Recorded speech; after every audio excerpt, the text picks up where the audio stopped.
Trei martalogi. Înapoi la viață, nu o să ne afișem vreodată cu vreo stranță. Înapoi la viață, nu o să ne vezi purtă de costă la gât, o să avem numai gheață. Înapoi la viață, trebuie să faci pe ani, avem mega cariere în față. Înapoi la viață, vrezeala prea dulce, strigă-ne dulceață, Într-o oraș gri cu blocă peste tot, facem pași mari, nu ne oprim deloc. Caut inspirații cu flow pe beat din cartea meu unde e visul plin de kit. Viața e o junglă, eu sunt eu în ring.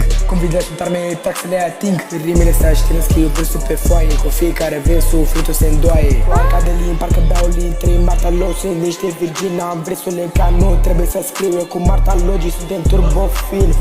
După piesa asta mă gândesc numai la bani. Când l-am mișto, dar mă aștept și la fani. Credeți când zic că bubuim în câțiva ani? Haterii de acum vor fi fanii cei mai mari. Trei Marta Logi, dar ține beat-ul și-l bifăm. Orice gând să wannabe-l verificăm. În orice top 100% ne casăm. Să mai comenteze unul că îl terminăm.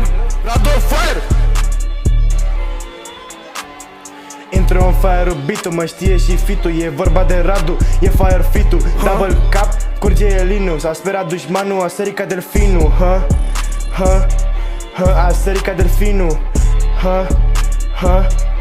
A sărit ca delfinul. Nu înțeleg ce se întâmplă. O zi e dulce, alta e crudă. Arunc vorbe în aer, lumea e surdă. Fac 1000, nu doar 100. Vorbești prostii, nimeni n-ascultă. Încredere în mine, 100%. Uno profit, telefonul sună. A venit timpul să încasezi o sumă. Să încasezi o sumă cu frații. Fanii fac poze, paparații. Sunt bun mereu, nu doar la ocazii. Nu sunt stresat, sunt calm, Mr. Miyagi. E al meu type și Playboy Carti. Mă vor de partea lor, păcat că-s anti. Tot ce mă interesează sunt banii. Banii.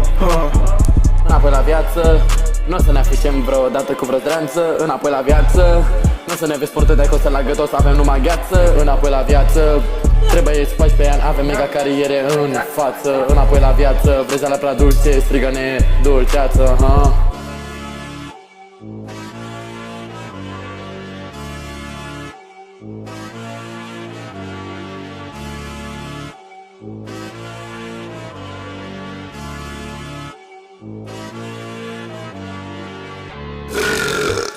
Oh shit, nigga.